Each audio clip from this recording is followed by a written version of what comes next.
Today we have the Harley Davidson Roadster 1200 with us. And how is it to drive? Let's check it out.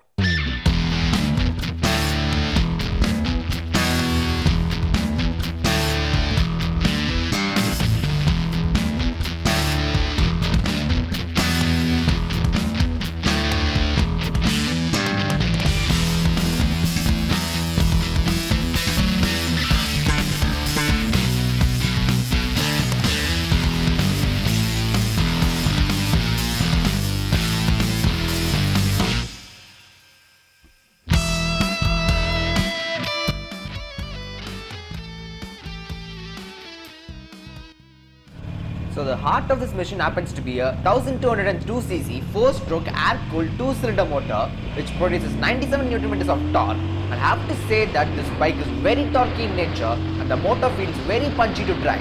The power delivery is fabulous and feels amazing to drive. The throttle response is really good and feels very pimply. The amount of performance offered by this bike will surely impress you and will put a very big smile on your face. And this bike has been provided with 300mm twin disc brakes at the front and 260mm disc brakes at the rear. And the brakes are very sure-footed and offers great stopping power. And the amount of performance offered by this bike will surely impress you and will put a very big smile on your face. This bike simply loves to redline and the pulling power of this motorbike is phenomenal. And this bike has been provided with Dunlop tires and offers good grip. The front tire happens to be 120/70 R 19 inches and the rear tires happens to be 150/70 R 18 inches, which makes this bike to be glued to the roads while doing triple-digit speeds. The suspension setup of this bike is simply amazing. You get 4.5-inch upside-down forks at the front along with cartridge damping and 3.2 inches at the rear, which is very good improvement when you compare it to the predecessor. And overall it feels firm and helps very well while cruising.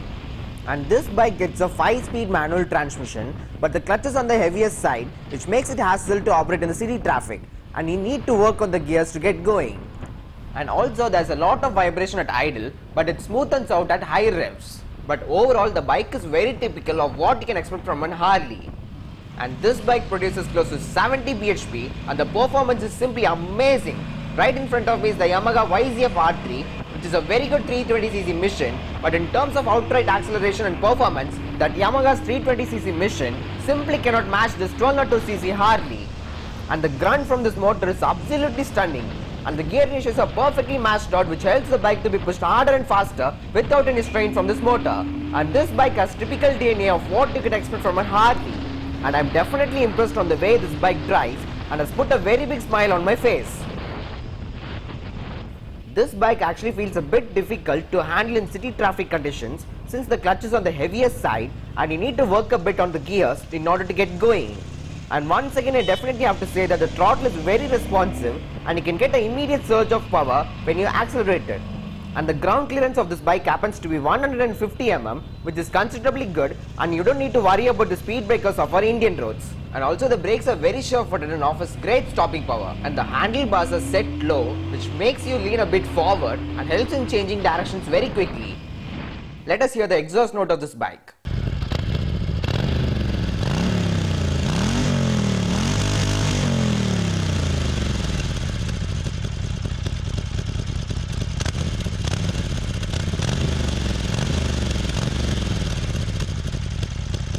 The Roadster is the most sport-oriented model of the Sportster series since the discontinued XL 1200 and has a design language of a retro Sportster theme. And this bike gets a peanut-shaped fuel tank and has a capacity of 12.5 liters, which is pretty decently sized. And it gets a round-shaped instrument cluster and has readouts for speedometer, odometer, trip meter, low fuel and a clock. And also gets an analog tachometer, and there's an issue with the digital meter as it becomes hard to read during this bright sunlight.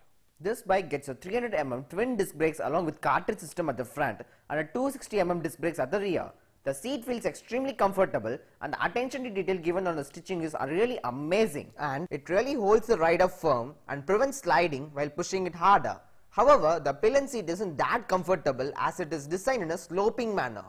And this bike is mated to a 1202cc 2-cylinder air-cooled engine which produces 97 Nm of torque and churns out approximately 69 bhp. And this bike is very torquey in nature. This bike is very fun to drive and it feels very eager around the corners, and overall it feels very nimble and agile to handle. The wheelbase happens to be 1505 mm, whereas the overall length is 2185 mm and 841 mm in width and 1082 mm in height. The seat height happens to be 785 mm, which is perfect for both short and tall passengers, and the curb weight happens to be 259 kgs, which makes this bike to feel very heavy. 0 to 100 comes very quickly at 4.7 seconds, and the top speed happens to be 200 km per hour. And the fuel efficiency of this bike happens to be 20.4 km per liter as per ARAI. But on the real world, you get it around 14 to 15 km per liter, which isn't that practical. And the exhaust sound of this bike is very typical of what an American chopper sounds, which is definitely a music to your ears. Coming to the price point of this chopper, the ex-showroom price happens to be 11.1 lakhs, and one thing is for sure that this is definitely a value for money vehicle and will thoroughly enjoy it while driving this beast. So that's all everyone. If you like this video, you know what to do. Please like, share, comment and subscribe. See you guys in the next video.